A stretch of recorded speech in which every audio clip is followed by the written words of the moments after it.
So next we're going to do problem number 3. First step is to skim read the problem, ignore the numbers, and determine what kind of problem it is.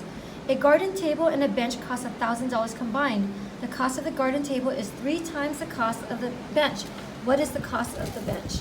So I realize when I read this, it's just a direct translation problem, meaning there's no formulas that you need. All you do is you translate English to math. So here in number 3, I'm going to call this a direct translation problem. So you realize there's no tool, there's no formula that you need in particular. So now step 2 is to assign a variable to your unknown quantity. So what do we not know in this problem? What we don't know is the cost of the garden table, or I'm sorry, what is the cost of the bench? The bench. So I'm going to let x equal to the cost of the bench. And you know what? If it's easier for you, or one idea is instead of calling it x, it doesn't have to be x. I could call it b. And why would I call it b? Because b stands for bench, just so I could remember what the heck my variable stands for. So b is the cost of the bench. Let b be that.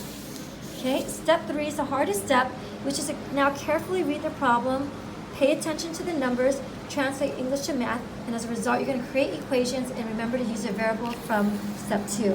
So now I'm going to read the problem again. A garden table and a bench cost $1,000 combined. The word and means you're going to add. So you're going to add the cost of the table and the cost of the bench. So the cost of the table, so I'm going to just write it here.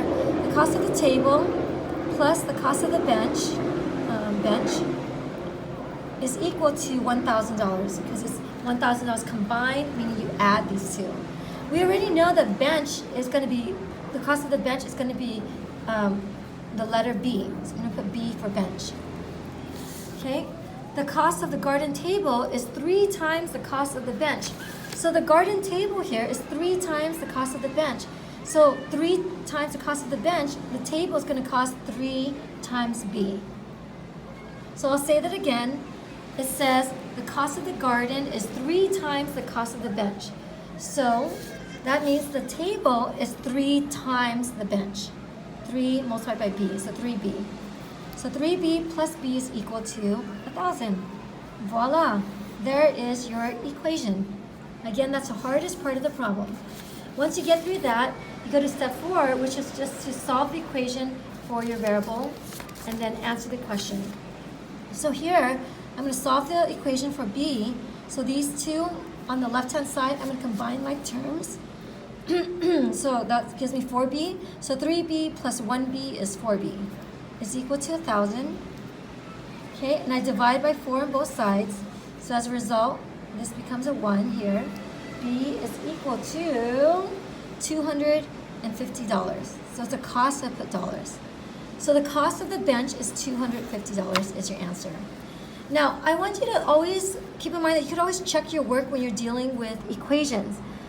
So let's go back to this problem. If I say that the bench is $250, so I'm saying the bench here is $250.